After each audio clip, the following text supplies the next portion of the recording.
Chris Sale has his second straight dominant performance while the offense continues to struggle, but they find enough late to get a walk-off win over the Cincinnati Reds. We'll discuss all that in today's episode of Locked On Braves, so let's get into it.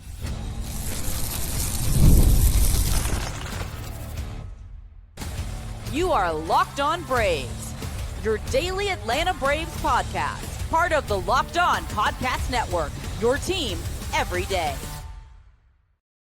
Hey, and welcome back to Locked On Braves, part of Locked On Sports Atlanta, where we cover your favorite Atlanta sports teams each and every day. I'm your host, Jake Mastroianni. You can follow me on social media at shortstopball. Check out the podcast there at LockedOn_Braves on X and Locked On Braves on Instagram. Make sure if you're watching this on YouTube, stop what you're doing real quick, hit that subscribe button, hit the thumbs up button, and leave me a comment down below. And if you're listening on the audio version, thank you so much for your support. You've been killing it over there on the audio version. That's still where I prefer to listen to my podcast, but you got the option, video or audio. And on audio, you can help us out by leaving us a 5-star review on Apple, Spotify, wherever you get your podcasts. We're available everywhere. And thank you so much for making Locked On Braves your first listen of each and every day. On today's episode, we're going to recap the Braves 2-1 win in extra innings over the Cincinnati Reds on Tuesday, focusing a lot on Chris Sale's performance. Is he back? It certainly looks like it. We'll also, unfortunately, have to talk about the offense. And then before Michael Harris's big hit in the 9th inning on Tuesday, I had already prepared to talk about his struggles and how we can get him going. And if this is just the version of Michael Harris that we have to live with going forward, or is there more in the tank? We'll dive into that in the second segment and then get you set up for Wednesday's game. Going to be another really tough battle for this Braves offense going against Hunter Green. But let's start out talking about Tuesday's game, a 2-1 win in 10 innings over the Cincinnati Reds.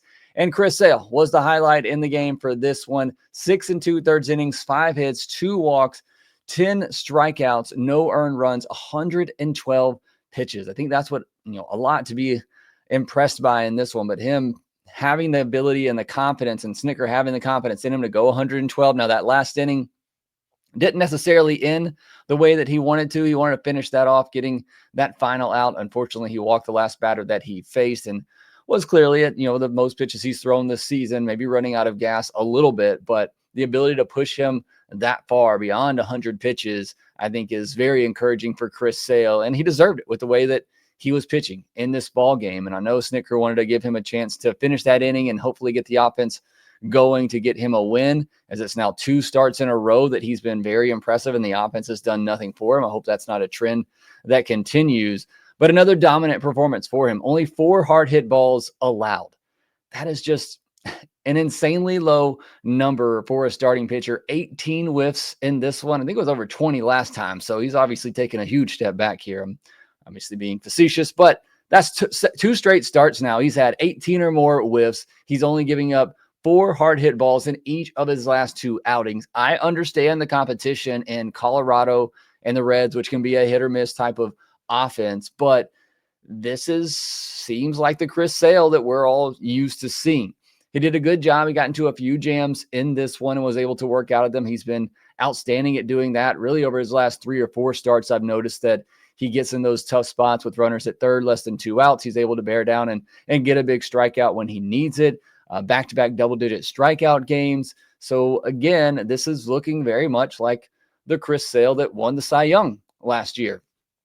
Of those 18 whiffs, 9 on the slider, 8 on the fastball. And I think the slider has been there for a while now. And I think the only thing that's really been holding Chris Sale back from getting to this level is the fastball, and not necessarily the velocity, although it was up 1.5 miles in this start, but the location of that fastball has been spotty for Chris Sale. But in this one, it was much better. And again, you're generating 8 whiffs on your fastball.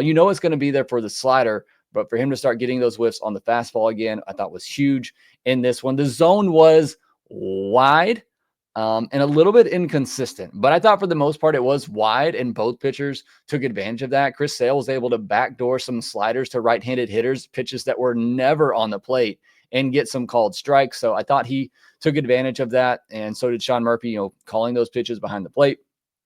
Absolutely what you have to do if you got a wide zone. So certainly give him credit there. But overall, just another dominant performance, and he looks back to me. again, and it's not just you got the results in the last 2 starts, but even going back to the starts before then, there were signs of Chris Sale, coming out of it. It were just some tough luck. I know nobody likes to hear about luck, but it was some tough luck in some of those outings that made the results look a lot worse than they were. A lot of foul balls that drove up his pitch count in those outings, and a much better job in these last 2 starts putting hitters away.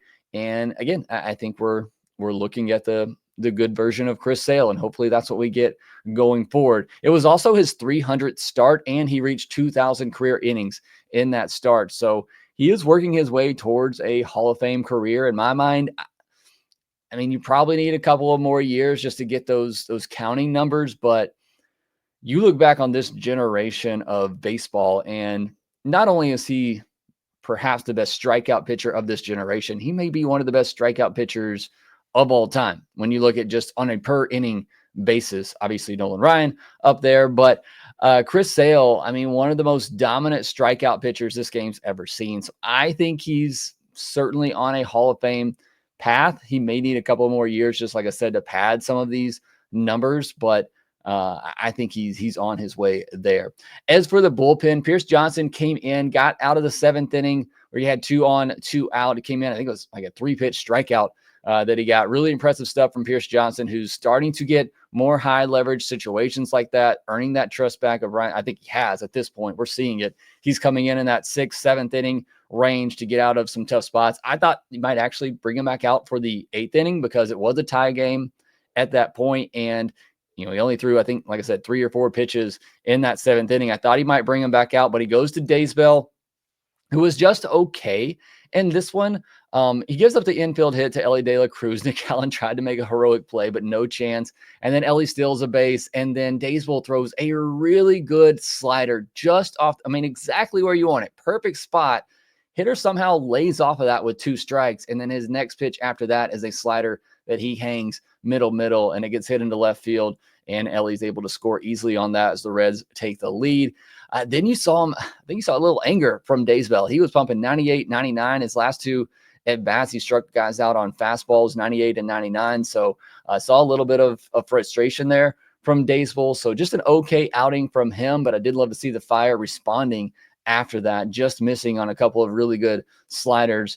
Montero keeps it at a deficit of 1. I thought it was a good outing from him as well to keep the Reds right there and give the Braves a chance. And then Iglesias in the 10th inning, just an Iggy type performance where he's able to get it done very quickly, efficiently, no stress, kept the ball down in the zone. Still would like to see it down a little bit further, but for the most part, everything was below the belt. And that's what you want to see from Iglesias. Do some really good changeups in there. So the bullpen, once again, very good for the Atlanta Braves. Now for the bad part. 6 straight lackluster performances by this offense. The offensive futility continues. Quoting this from David O'Brien of The Athletic, he tweeted this out during the game. He said, Braves currently hitting a majors worst 192 in the past 7 games, 6 games, including through 6 tonight. That's on Tuesday. They've scored 13 runs in that span. Also the MLB low for teams that have played at least 6 games. So over the past week, this offense has been the worst in baseball. You can't have stretches like that. I understand offenses are going to go through hot and cold streaks, but you can't go through a cold streak to the point where you are the worst offense in baseball. And the competition has stepped up. You played the Dodgers, which have a good pitching staff. The Reds have a good pitching staff, and you laid an egg in an afternoon game in Colorado on a getaway day. It just can't happen. It can't have that level of failure to where you drop all the way down to that point. Got to get something going. Got to find a way to work out of this rut that you're in. And you got to find a way to score against good pitching. Again, if you want to get to your ultimate goal, you have to find a way to score runs on good pitching. Now, the good part of this is that they've won 3 games in that span. They've been able to find ways to get wins because the starting pitching has stepped up and been much better. But you got to get the offense going, being more consistent. Frustrating game. And I think the offense and probably the coaching staff knows the frustrations and the lack of offense the team is having right now. And it felt like they were pressing a good bit on Tuesday night. Weren't a lot of scoring situations. You had the double by Eli White in the 2nd inning where it bounced over the wall 2 outs. Maybe Sean Murphy scores from first on that. It would have been a close play, but unfortunately it bounces over the wall, so you don't get a chance, and then you can't get that big hit with runners on second and third and 2 outs. You had another situation. You had back-to-back singles, I believe in the 4th inning it was, but then you had back-to-back strikeouts. And so really those were the 2 chances early on that you had with multiple runners on base. And then it came to the 7th inning where you had runners on first and third, nobody out. Crowd is getting into the game. It's your first real opportunity of the game so far. And it's the 7th inning, and this is their first legit opportunity, especially since that 2nd inning where you had second and third where there was 2 out. This has been your best scoring chance by far of the game. And on first and third, nobody out, Braves put on the contact play. And I'm assuming this is a coach's decision that you're going on contact no matter where it is, because Ozzie just immediately took off. And look, at that point, he's a front of the third baseman. I understand that. If he were to try to go back to the bag, he might just get tagged out anyway. But I just don't understand that with nobody out. And bad at bat by Eli White. You got to be a little bit more patient there. You got to put a ball in the outfield, or at least put a ball up the middle. I've heard others say that maybe Ozzie broke because he was worried they were going to turn a double play. I think the ball was hit slow enough they weren't going to double up Eli White anyway. But it's just the ball was hit right next to you, to the third baseman standing right next to you. You're dead duck at home plate. You're not scoring there. I don't love that they just put on the contact play immediately with nobody out in that situation. But that killed all momentum in that inning. Michael Harris lines out to center field, the next batter up. Obviously would have scored Ozzie easily from third had he been able to stay there. And it just killed the momentum that they had in that. I thought it was a poor decision, just putting automatic contact play on no matter where the ball is hit. In one place you absolutely did not want to hit was right next to you at third base. It's just an easy play. And then the 9th inning, you had the leadoff walk by Sean Murphy. You pinch run for Stuart Fairchild, and then you try to sacrifice bunt with Eli White, who has been one of your best hitters. I know he had the bad at bat in the 7th with Ozzie on third, but he also had a double early in this game, and he's been one of your best hitters over the last several weeks now. And you try to sacrifice bunt him for a hit, sure, which he tried to do on the 2nd pitch after he almost got hit in the chest. Then he did try to lay down a little bit of a bunt to get on. I don't understand that. I didn't like it, especially with who you had coming up. And I know Michael Harris came through, but you're trying to sack bunt with a guy that's been one of your better hitters when you have Michael Harris on deck, who's been struggling mightily, and you have Nick Allen behind him. Now they were obviously going to pinch hit with Drake Baldwin, but you had your 8 and 9 hitters. You had 8 or 9 spots in the order coming up, and one of your best hitters in Eli White at the plate, a fast runner in Stuart Fairchild at first base. I just didn't like the idea to try to sack bunt there. And I'm a small ball person. I'm okay with sack bunting when it makes sense, but sack bunting to put a runner in scoring position for Michael Harris and a pinch hitter and Drake Baldwin, when you have a guy up in Eli White who's been one of your better hitters, I just don't like that spot to do it. If Nick Allen were up, sure, I'm fine with that. You put a bunt down with Nick Allen, sacrifice Fairchild over, and then you got Verdugo and Austin Riley coming up. That makes all the sense in the world. But to do it with Eli White, that I didn't really care for.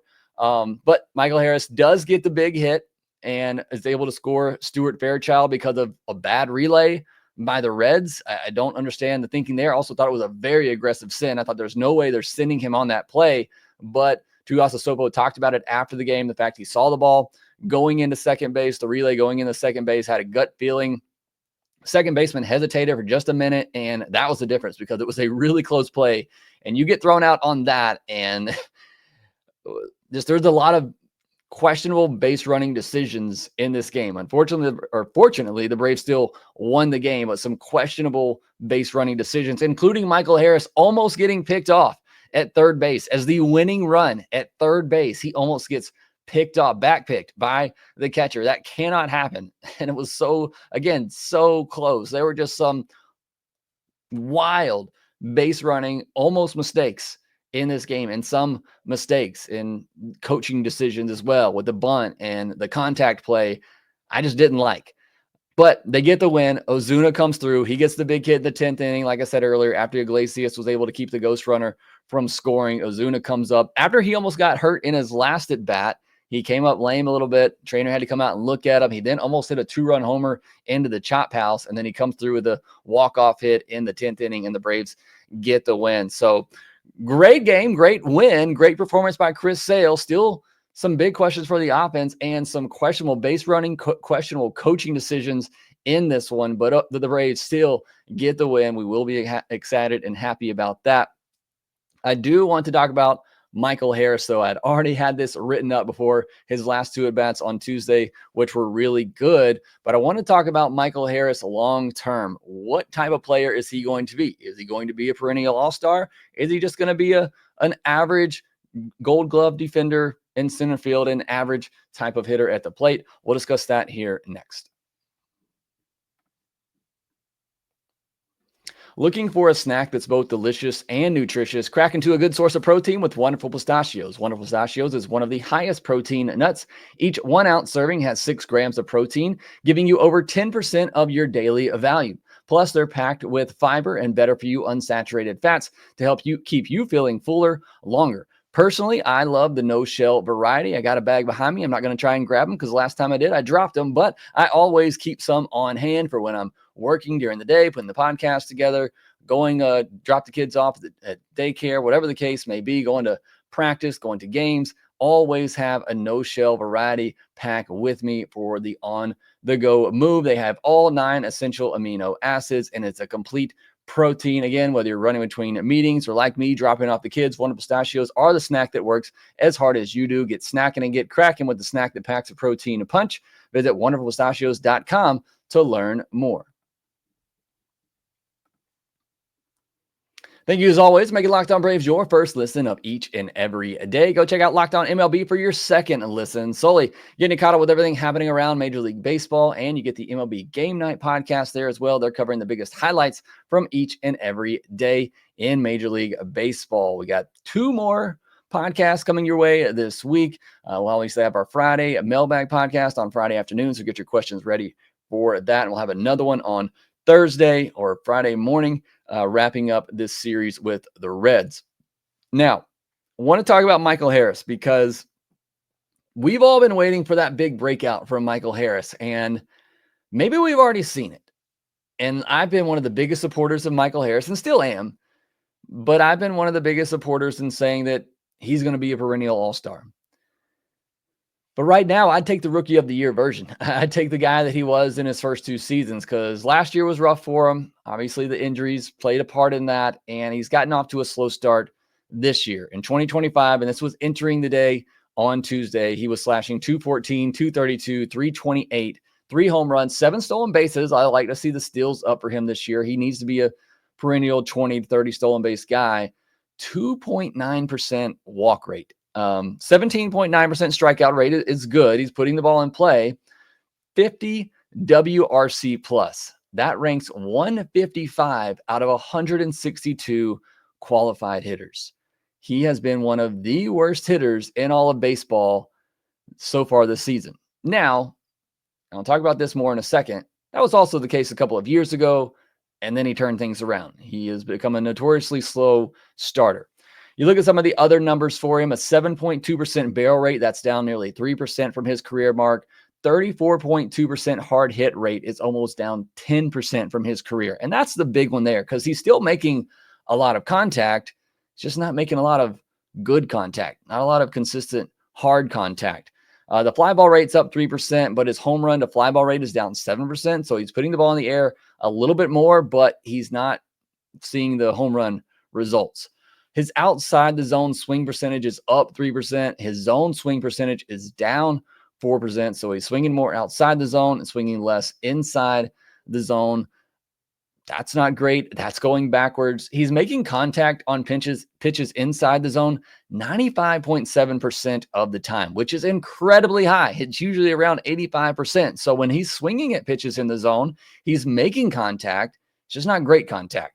And his contact rate overall is up 6%. So again, he's making a lot of contact. It's just not good contact. He's doing well against fastballs, certainly not as good as he was in his first 2 years. It's around 250, whereas in his first 2 seasons, he was hitting over 300 against fastballs. But what's really killing him is he's hitting 170 on both breaking pitches and off-speed pitches. And your averages are typically going to be a lower. But again, in his first 2 years, it was around 250 for those pitches. And he's at 170 right now. Even last year, he was hitting over 200 against breaking pitches and off-speed pitches. And now he's down to 170 so far this season, with the fastball average also being around 250 when it's normally, in its good years, been over 300. So struggling against everything, but certainly off-speed breaking pitches are down significantly. So what does all of this tell me? Kind of similar to the conversation we had with Ozzie Albies the other week. And, hopefully this will get Michael Harris going. Like I said, I'd already typed all of this up, and then Michael Harris drills the ball to center field at 110, and then he gets the tying hit on a double that was hit at 104. So maybe we've already worked just by typing this up. But what this all tells me, looking at the data and everything that I see, he's making more and more contact in the zone than before, but it's less quality contact. That hard hit rate being down nearly 10%, it just tells me he's off the ball a little bit. And that barrel rate being down, it's great that he's making more contact. He's making more contact in the zone, although he is not swinging at as many pitches in the zone, and he's swinging at more pitches outside of the zone. So there's still some bad swing decisions in there, which we all see. We see him swinging at those pitches down in the dirt. But he is making more contact. It's just not more quality contact. Again, I know people don't like to hear about the luck factor, but there is some bad luck in there. You make that much contact, and I don't care if it is poor contact, you should be hitting higher than what you are. And it's a 236 batting average on balls in play. That is unsustainably low. And it is a 267 expected batting average. So even the expected numbers are telling you he should be hitting higher than he is right now. And again, you continue to put the ball in play with his speed, I expect him to have better results. But one thing is for sure, the quality of contact has to get better in order for him to ultimately get those results. And it's just not there right now. He's making great contact. He's making a lot of contact. It's just not good contact. And I think part of that is coming down to swing decisions. Again, he's still swinging at too many pitches outside of the zone. He's swinging at fewer pitches inside of the zone, and he's not hitting the baseball consistently hard enough like we've seen in the past. If he can fix those things, then we're going to see the good version of Michael Harris. And from what we've seen in the past, he's probably going to. And we're probably just going to have to be a little bit more patient. Something we know about Michael Harris at this point is that he is a second half player. You look at his splits between the first half and second half. In the first half, he's slashing 253, 292, 403. And in the second half, 308, 345, 519. He's an all-star player in the second half of the season. 61 career games in May, he's hitting 175. So this has been his worst month so far in his young career. But June, August, and September have all been huge months for him. July's been just okay. At some point, that has to improve. You want to put a full season together. You got to get better out of the gate. He's also been nicked up and injured a lot of times. And obviously his first season up, he didn't get called up until May. But that has to improve if we're going to see Michael Harris reach his full potential and be that perennial all-star that many of us, myself included, thought he can be. And I still think he can be. Now, long-term, he's under contract for at least 5 more years with his salary going from $8 million, $9 million, $10 million, $10 million, and $12 million. So it's not like this is a contract that is going to bury you. And if the Braves felt the need to move on from him, it's still a very movable contract. I don't think that's going to happen. The defense is going to keep him in the lineup. And the track record, like I said, he's proven he will get going at some point. He's already proven a lot at this level to give him a long enough leash.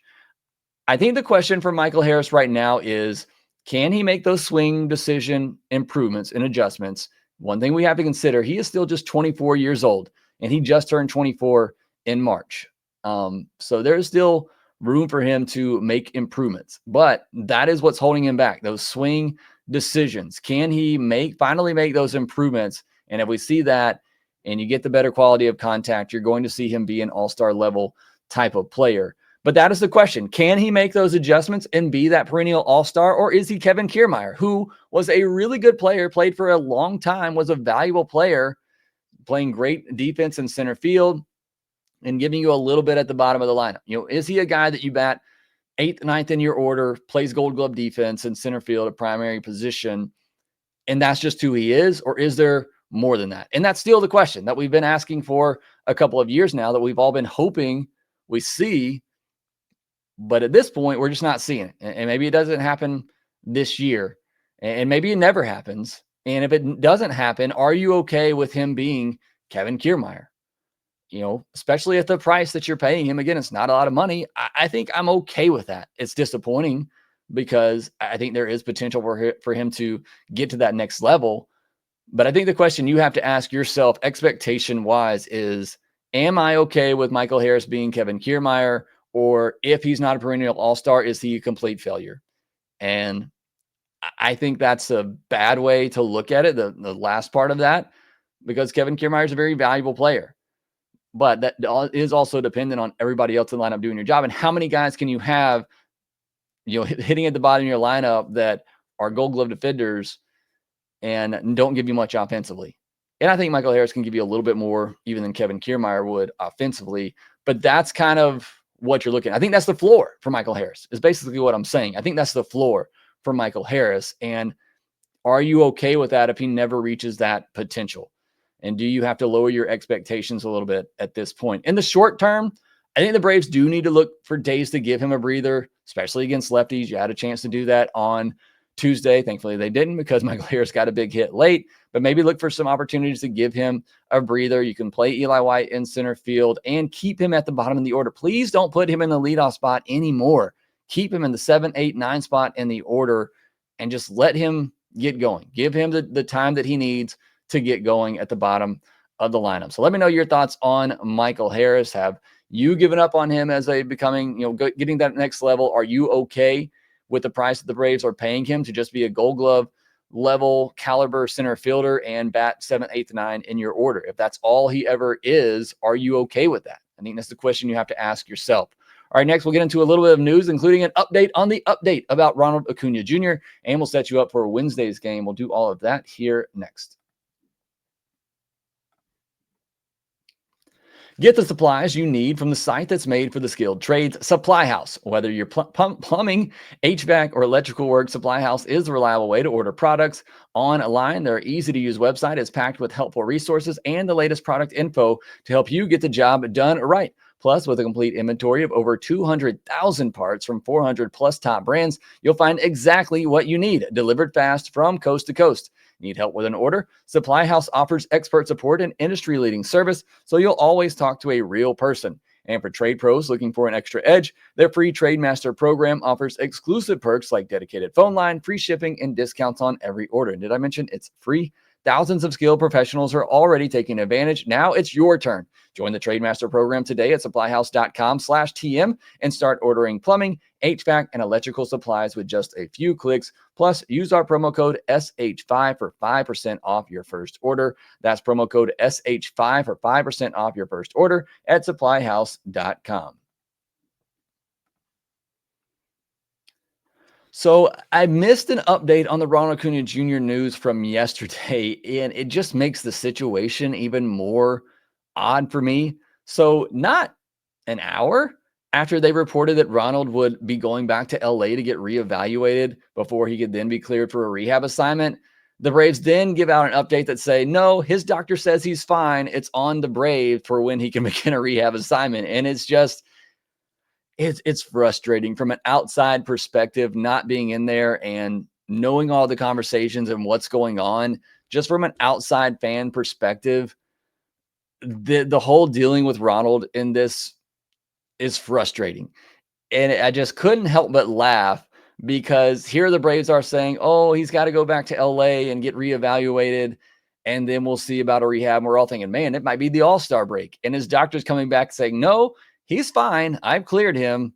It's up to you to decide when he's ready. And that, to me, I think probably just confirms what I said yesterday, in that I think the Braves are just being overly cautious with Ronald here, and that he's ready to go. And the Braves are just making sure that he has all the strength, that when he's ready to go, that he is full speed, and that hopefully there are no setbacks and they don't have to do any maintenance and all of that. That's what I have to believe in this. Otherwise, none of this really makes sense. But He doesn't have to go back to LA. Doctor has cleared him, said he's strong enough. He's ready to go. It's just on the Braves at this point. And the Braves did say that he will start a rehab assignment at some point this month. So maybe late May, early June for Ronald Acuna Jr., but who really knows at this point in the ongoing saga for the return of Ronald Acuna Jr. Now on Wednesday, the Braves will try to go ahead and win this series against the Reds, but it'll be a tough task because they're going up against Hunter Green, who we faced Yamamoto the other day, who I said is probably the best pitcher in the National League right now. Hunter Green might be the second best with the season that he's having. He's top 10 among NL starters in FWAR, a 2.53 ERA, a 0.82 whip, 33.3% strikeout rate, and a 4.8% walk rate. That's usually been around 9% for Hunter Green, and he has cut that in half so far this season. His last outing against the Nationals, he went 6 innings, 2 hits, 2 walks, 1 earned run, 12 strikeouts. His four-seamer averages 99.2 miles per hour, and his slider has a 52.2% whiff rate this year. And it is mostly just fastball slider. I mean, it's Spencer Strider with even more velocity, which is scary to think about. He will mix in an occasional split, but it's mainly just that fastball, like I said, upper 90s fastball and that slider. And now that he's throwing strikes with those pitches, he's becoming one of the better pitchers in all of baseball, like many thought when he was drafted top pick overall. With the way the Braves offense is going right now, I think the plan is to be patient, where it counts, and hope you get him out of there after 6 innings and the game is still within reach. And that'll be on Grant Holmes outside of the 4th inning against Arizona and Eugenio Suarez having the game of his life. Holmes has been outstanding over his past 4 starts. Can he generate the whiffs that he got against Los Angeles? Does that carry over into this start? The Reds offense has been struggling in this series right now. Can Grant Holmes keep that up and keep the Braves in the game as they try to battle against Hunter Green? And can it be decided late against the bullpen, which I feel pretty good about the Braves' chances right now if it becomes a bullpen game. So that'll be the strategy on Wednesday as the Braves go ahead and try to clinch a series win. But again, be a really tough challenge against Hunter Green, especially with the way the Braves offense is swinging the bats right now, or not swinging the bats, whatever the case may be. But looking forward to this one on a Wednesday night. Obviously, we'll have it covered for you on the postcast, and I'll have more for you on Thursday's episode of Locked On Braves. We'll probably wait till after Thursday's game to recap this whole series and then have our mailbag episode on a Friday. So look out for that the rest of this week. But that will do it with this episode of Locked On Braves. Thanks so much for joining me here today. Make sure you subscribe on YouTube if you're new. Hit the thumbs up button and leave me a comment down below. Make sure that you rate, review, and subscribe to the Locked On Braves podcast wherever you get your podcast. And we will talk to you next time.